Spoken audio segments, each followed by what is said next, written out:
I never believed silence could speak louder than words, until that night, standing in the dim haze of a bar, neon lights buzzing faintly above me, I realized silence could destroy everything. Because silence was all I had left when I saw her. My wife, the woman I had promised forever to, leaning across the table, her hand entwined with another man's. It wasn't supposed to happen like that. I hadn't gone there to spy, or even think about her. I was just killing time while waiting for my buddy Greg to finish his late shift 2 blocks away. The place was familiar. Wooden floors had grown with every step. The scent of spilled whiskey and stale smoke. I'd been there dozens of times. Always with her. With Maya. And then, there she was. She wasn't supposed to be there. She had told me she was working late, buried under reports she needed to finish. But instead, she sat across from someone else, hair falling softly over her shoulders, laughter spilling out like music, laughter that used to belong only to me. He wasn't just a friend. The way his hand brushed her cheek told me everything I didn't want to know. And worse, she didn't pull away. Their eyes met with a tenderness that had been missing from ours for months. My chest tightened. My fingers found my wedding ring, that small silver circle that once meant forever. That night, it felt like a weight. I don't remember deciding to move, but my body carried me forward to the crowd until I stood just a few feet from them.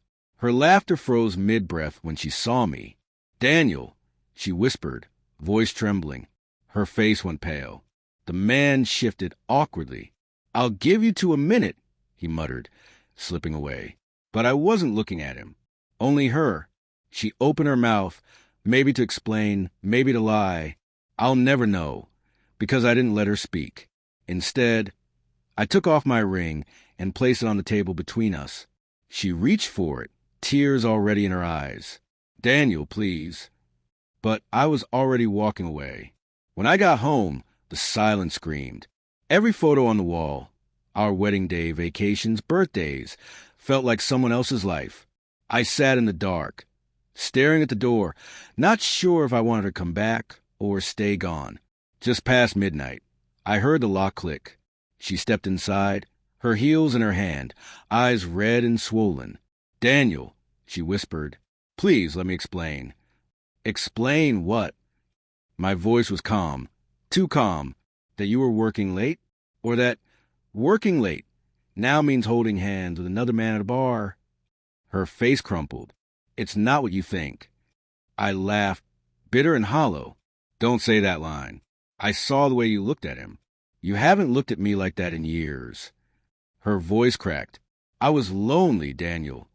That word hit harder than I expected. Lonely. We sat in silence, both knowing there was no way back. Finally, she whispered, "It's been going on for 3 months." My stomach twisted, even though I already knew. 3 months, I repeated, while I've been killing myself at work to keep us afloat, while I planned our anniversary trip, while I believed in us. She buried her face in her hands. I didn't mean for it to happen. He just listened to me. He made me feel seen. Seen. My voice cracked. And what was I, Maya? Invisible? Her sobs filled the room. But I couldn't bring myself to comfort her. The woman I thought I knew felt like a stranger sitting across from me. That night, she cried herself to sleep beside me while I stared at the ceiling. My mind replayed everything. Our first date, the proposal, the house, the laughter. I wondered if any of it had ever been real. The next evening, she tried again. "Daniel, please," she begged. "I'll end it. I'll do anything. Just don't leave me." I looked at her, really looked at her. "You ended at the moment you chose him," I said softly. "You ended us the moment you let him touch you." Tears streamed down her face. "Please don't throw this away." "Throw it away?" My voice rose. "You already did." Days turned into weeks. We went through the motions of marriage, but the silence between us was unbearable. Every time I looked at her, I saw him. Eventually, I knew I couldn't stay. Living there felt like standing in the ruins of something that used to matter. So one night, I packed a bag. She stood in the doorway, pale and trembling. "You're leaving?" "I have to," I said quietly. my voice steady, even as my heart shattered. "Please," she whispered, clutching my arm.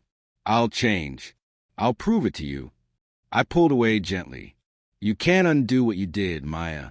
You can't unmake that choice."